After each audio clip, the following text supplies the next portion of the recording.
Most betrayals don't begin with betrayal.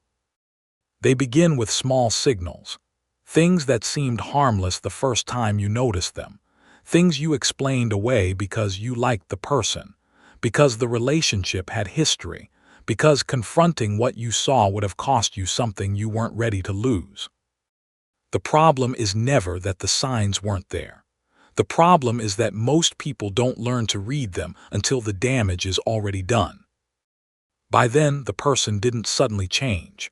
They simply revealed what had been there all along. People rarely hide who they are. What they hide is what they intend to do. And that distinction is everything, because it means the information you need to protect yourself is almost always available. It is present in their behavior, in their patterns, in the small moments they don't realize you're watching. Most people walk through their relationships reading words. The people who rarely get blindsided read behavior. Specifically, they read behavior when the stakes are low, because that is when people are most honest, most unguarded, most likely to show you something true about how they operate when no one is officially paying attention. Pay attention to this. The clearest picture of who someone is does not arrive in the moments they know matter. It arrives in the moments they think don't. How someone speaks about a mutual friend when that friend isn't present. Whether the story they tell about a colleague slightly shifts depending on the audience. What happens to their face in the half-second before they compose their reaction to your good news. These moments are small. They feel minor. They are not minor. They are previews of how this person processes other people's progress, of whether their loyalty is principle-based or convenience-based, of what they will do the moment your interests and theirs diverge. Think about someone you've known for years, someone you considered close. Think about the first time something felt slightly off, a comment that landed strange, a moment of support that had an edge in it you couldn't quite name. Most people, when they recall these moments, realize they noticed them clearly at the time. They simply chose not to take them seriously, because one incident is easy to rationalize, because the relationship was comfortable, and the discomfort of addressing what you noticed was greater than the discomfort of the thing itself. Because human beings are wired to maintain attachment, and attachment makes us generous editors of the evidence. This is the first way people make themselves vulnerable, not through ignorance, but through the specific generosity of people who want to believe the best about those they've chosen. Most people never notice the difference between someone celebrating with you and someone celebrating your result, while watching carefully to measure it against their own position. Those two things look identical on the surface: the smile, the congratulation, the warmth in the response. But they feel different if you're paying close attention. One person is genuinely in the moment with you. The other is, quietly, taking inventory, filing the information of your progress in relation to their own. The response is warm.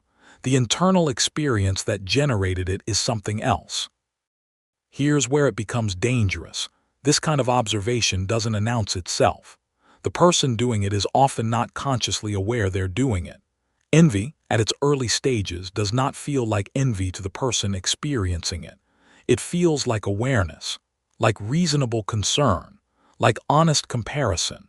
By the time it becomes something they recognize as resentment, it has been building for a long time, gathering quietly in the shadow of what they said to your face.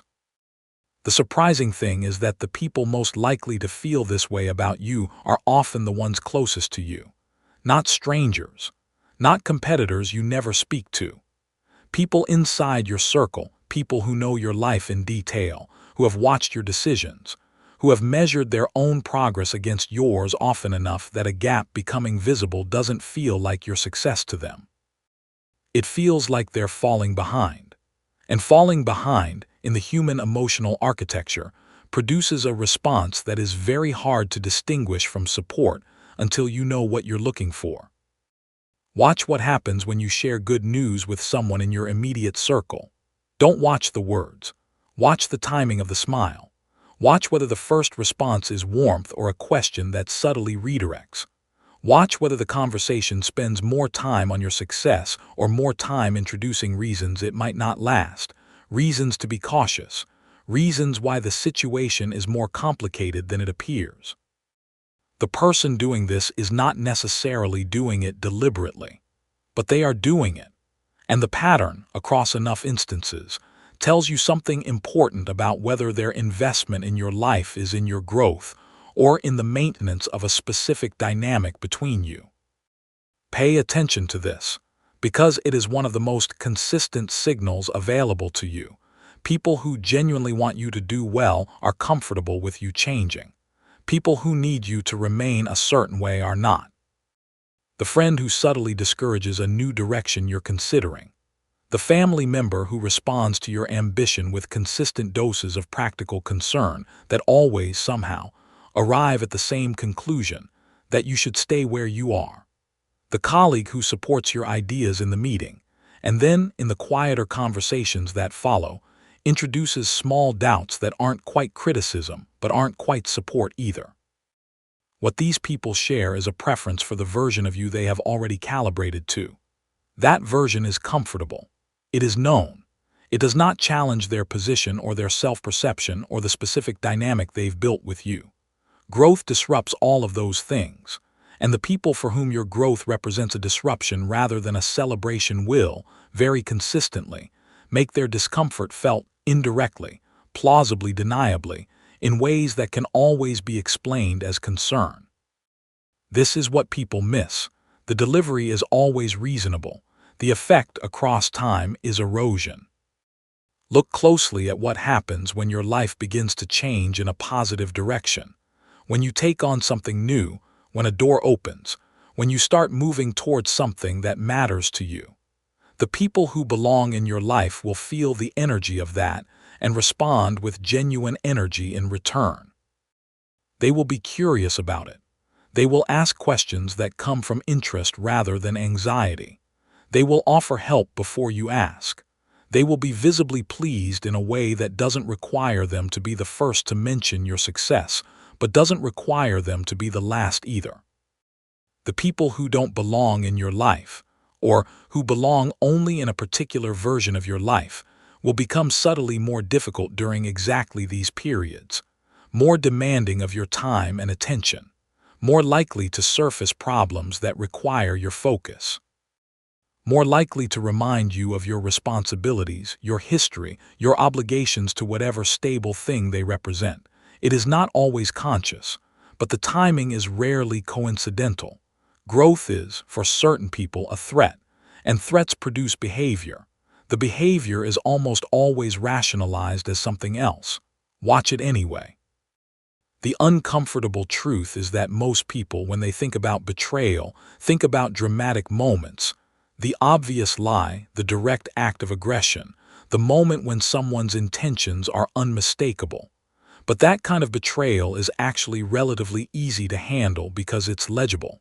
You know what happened. You know what to do about it. The harder kind is the slow kind. The kind that happens through 100 small moments, each one individually explainable, each one small enough to be dismissed, but together forming a pattern that, once you can see it fully, is impossible to rationalize away. The person who is always slightly more available to you when things are going badly. Who is always, barely perceptibly, less available when things are going well. Who responds to your difficulties with genuine warmth and your progress with a quality of attention that has something assessing in it. Who never quite celebrates you as completely as they commiserate with you. Think about someone you've known for years who fits this description, and think about whether you've always known this, have always felt it somewhere underneath the relationship, without having the frame to name it clearly. Because most people who are hurt by someone close to them, when they look back honestly, realize they always sensed it. The information was there. The emotional investment in the relationship was strong enough to override it. Here's where it becomes dangerous in a different way. Emotional attachment is not just a barrier to seeing clearly.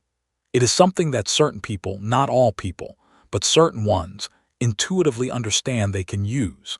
Not necessarily through deliberate manipulation, but through the reliable mechanism of making themselves important to you, making the relationship feel too valuable to risk, making the cost of noticing what you notice feel higher than the cost of not noticing it.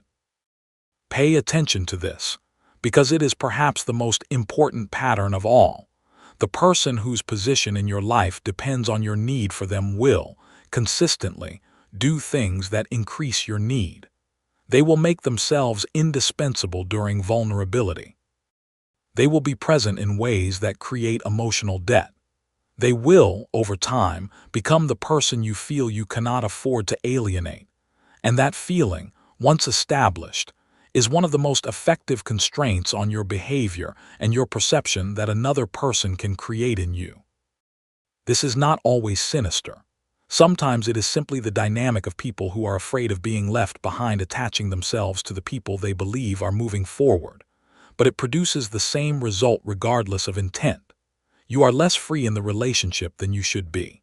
You are managing their emotional state as much as your own.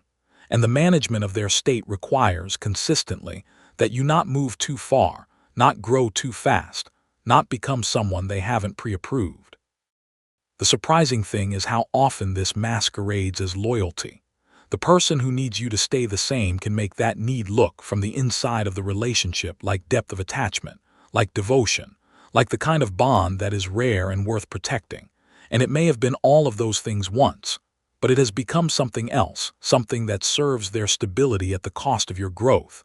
And the two things are not compatible. One of them will win, usually the one that started earlier. Most people never notice that incentives predict behavior more reliably than almost anything else. Promises are made from intention. Behavior comes from incentive. And incentive, what someone actually gains or loses based on your decisions, is something that operates regardless of whether they acknowledge it, regardless of whether they're conscious of it, and regardless of what they say when you ask them directly. So ask yourself, not about what someone says they want for you, but about what your outcomes actually do for them. Does your success put them closer to what they want or further from it? Does your growth increase their security in the relationship or decrease it? Does your independence make their life better or more uncertain? If your progress consistently costs them something, status, attention, comparison, security, then no amount of genuine affection will fully neutralize that cost. The behavior that comes from incentive will surface alongside the behavior that comes from love. And over time, in the moments that matter most, incentive tends to win. Look closely at what happens when you're in genuine competition with someone, for a role, for recognition, for a relationship, for any resource that only one of you can fully have. This is the clearest test available to you, not because people become their worst selves under competition, some do, many don't, but because competition removes the option of easy generosity. When your winning doesn't cost someone anything, their support is easy. When your winning costs them something specific, that support has to come from real character. And real character, under real pressure, shows itself. The people who root for you in competition are rare. The people who manage to do it while losing are rarer still. And the people who, when they lose, respond with grace and genuine continued investment in your relationship, those people have shown you something about themselves that no amount of easy good times could have revealed. Hold them. The others you have simply learned something true about, and the learning, uncomfortable as it is more valuable than the comfortable version of them you believed in before. Pay attention to what people do when they think you're not watching. Not because you should surveil the people close to you, that is its own kind of damage, but because people are genuinely different when they believe no one of consequence is present. The comment made to a mutual acquaintance about you that reaches you through a third party. The reaction they have when your name comes up in a conversation they didn't know you would hear about. The way they frame your situation to someone who doesn't know you, whether that framing is generous or whether it has something subtly different in it, something that serves a story about you that they haven't told to your face. These moments are not conclusions. One incident is not a verdict, but the same pattern appearing in different contexts, with different witnesses in different conditions, that is a verdict. That is the person, revealed across enough moments that the accumulation can no longer be explained away by circumstance. Here's the fundamental truth that this entire conversation has been building toward. The people who protect themselves best are not the most suspicious. Suspicion is unfocused. It clouds the very perceptions it is supposed to sharpen. The people who protect themselves best are the most observant. They watch without obvious watching. They note patterns without announcing that they've noted them. They allow their understanding of a person to be updated by evidence rather than fixed by affection. They trust, but the trust is built slowly, through what they've observed over time, rather than assumed quickly from surface warmth. They understand that human nature leaves clues long before intentions become actions. That resentment leaks before it acts. That envy shows itself in timing before it shows itself in words. That the person who will eventually move against you almost always gave you a complete preview, in how they spoke about others who rose before you, in how they responded to your early growth, in the specific texture of their support during your best moments. And because they paid attention early, because they allowed themselves to see what was there rather than what they wanted to be there, they rarely find themselves surprised. Not because they live without trust, but because the trust they extend is given to people who have earned it through the long accumulation of small, unguarded, consistent moments that add up to a person who is genuinely who they appear to be. Those people exist. They are not as rare as betrayal makes you believe, but they can only be found and held and given what they deserve from you if you have learned to tell the difference.